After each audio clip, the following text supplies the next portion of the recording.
ಸಂಜೆ ಈವ್ನಿಂಗ್ ಸ್ನ್ಯಾಕ್ಸ್ಗಾಗಿರ್ಬೋದು ಅಥವಾ ಕಾಫಿ ಟೈಮಲ್ಲಿ ನಾವೇನಾದ್ರು ತಿನ್ನಬೇಕಪ್ಪ ಅನ್ನೋರು ಈ ಚಳಿ ವೆದರ್ಗೆ ಅಥವಾ ತುಂಬಾ ಮಳೆ ಬರ್ತಾ ಇರುವಾಗ ಸಂಜೆ ಟೈಮ್ ಈವ್ನಿಂಗ್ ಸ್ನ್ಯಾಕ್ಸ್ಗೆ ಅಂತ ಈ ರೀತಿ ಮೊಟ್ಟೆ ಬೋಂಡ ಮಾಡ್ಕೊಂಡು ನೋಡಿ.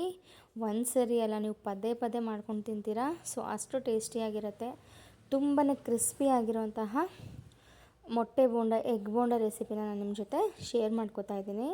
ಯಾರೆಲ್ಲ ನನ್ನ ಚಾನಲ್ ಈ ವಿಡಿಯೋ ನೋಡ್ತಾ ಇದ್ದೀರಾ, ದಯವಿಟ್ಟು ಸಬ್ಸ್ಕ್ರೈಬ್ ಮಾಡ್ಕೊಳ್ಳಿ.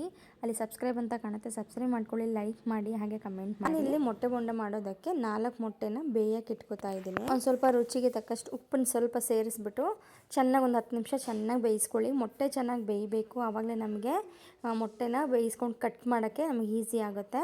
ಈ ಕಡೆ ಮೊಟ್ಟೆ ಬೇಯೋ ಅಷ್ಟರಲ್ಲಿ ಒಂದು ಬೌಲಲ್ಲಿ ಕಡಲೆ ಹಿಟ್ಟು, ಒಂದು ಅರ್ಧ ಬೌಲಷ್ಟು ಕಡಲೆ ಹಿಟ್ಟು ತೊಗೊಂಡಿದ್ದೀನಿ.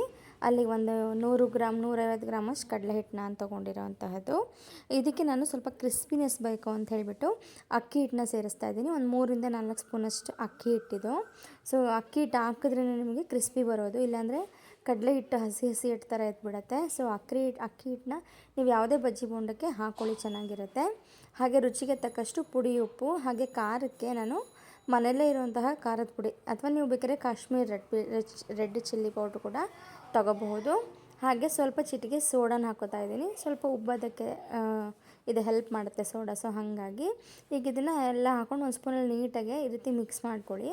ಆನಂತರ ಇದಕ್ಕೆ ನಾವು ಸ್ವಲ್ಪ ನೀರು ಸೇರಿಸ್ಕೊಂಡು ಕಡಲೆ ಹಿಟ್ಟನ್ನು ಕಲಿಸ್ಕೋಬೇಕಾಗತ್ತೆ. ನೀರು ನೋಡಿಕೊಂಡು ಸ್ವಲ್ಪನೇ ಸೇರಿಸ್ಕೊಂಡು ಈ ರೀತಿ ಮಿಕ್ಸ್ ಮಾಡ್ಕೊಳ್ಳಿ.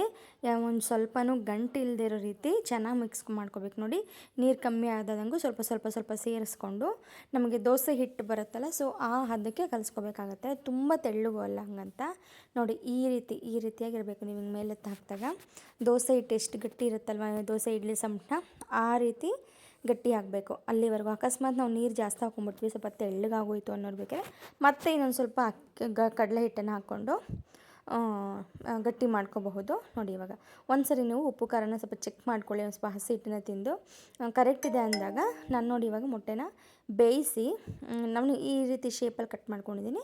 ನೀವು ಬೇಕಾದರೆ ಹಾಫ್ ಮೊಟ್ಟೆ ಅಥವಾ ಒಂದು ಮೊಟ್ಟೆಲೆ 4 ಭಾಗ ಮಾಡ್ಕೋಬಹುದು, ಅಥವಾ ರೌಂಡಾಗೆ ಸ್ಲೈಸ್ ಥರನೂ ಮಾಡ್ಕೋಬಹುದು.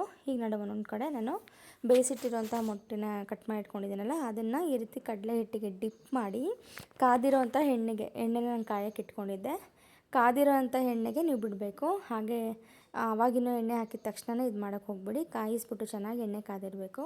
ಈಗ ನೋಡಿ, ಒಂದೊಂದೇ ಈ ಥರ ನಾನು ತೋರಿಸ್ದಾಗೆ ನೀಟಾಗಿ ಫಿಲ್ ಮಾಡಿ ಡಿಪ್ ಮಾಡಿಕೊಂಡು ಈ ರೀತಿ ಎಣ್ಣೆಗೆ ಬಿಟ್ಕೊಂಡು ಲೈಟ್ ಬ್ರೌನು ಬರೋ ಹಾಗೆ ಮೀಡಿಯಮ್ ಫ್ಲೇಮ್ ಇಟ್ಕೊಳ್ಳಿ. ನೋಡಿ, ಇವಾಗ ಅದಾಗೆ ಎದ್ಬಿಡುತ್ತೆ. ನಿಮ್ಗೆ ಅಕ್ಕಿ ಹಿಟ್ಟು ಹಾಕಿದ್ರೆ ತುಂಬ ಚೆನ್ನಾಗಿ ನಮಗೆ ಬಿಟ್ಕೊಬಿಡುತ್ತೆ. ನೋಡಿ, ಈ ರೀತಿಯಾಗಿ ಎಲ್ಲ ಉಲ್ಟಾ ಬೇಯಿಸ್ಕೊಳ್ಳಿ. ಚೆನ್ನಾಗೆ ಮೇಲೆ ಕೆಳಗೆ ಚೆನ್ನಾಗಿ ಬೇಯಿಸ್ಕೊಂಡು ಒಂದು ಮೀಡಿಯಮ್ ಫ್ಲೇಮಲ್ಲಿ ನೀವು 1 ನಿಮಿಷ 1.5 ನಿಮಿಷ ಬೇಯಿಸ್ಕೋಬೇಕಾಗತ್ತೆ.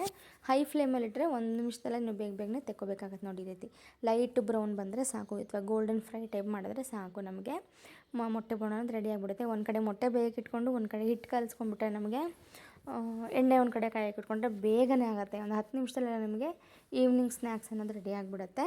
ಸೊ ಯಾರಿಗೆಲ್ಲ ವಿಡಿಯೋ ಇಷ್ಟ ಆಗಿದೆ ದಯವಿಟ್ಟು ಫಾಲೋ ಮಾಡಿ, ಲೈಕ್ ಮಾಡಿ, ಸಬ್ಸ್ಕ್ರೈಬ್ ಮಾಡ್ಕೊಳ್ಳಿ. Thank you.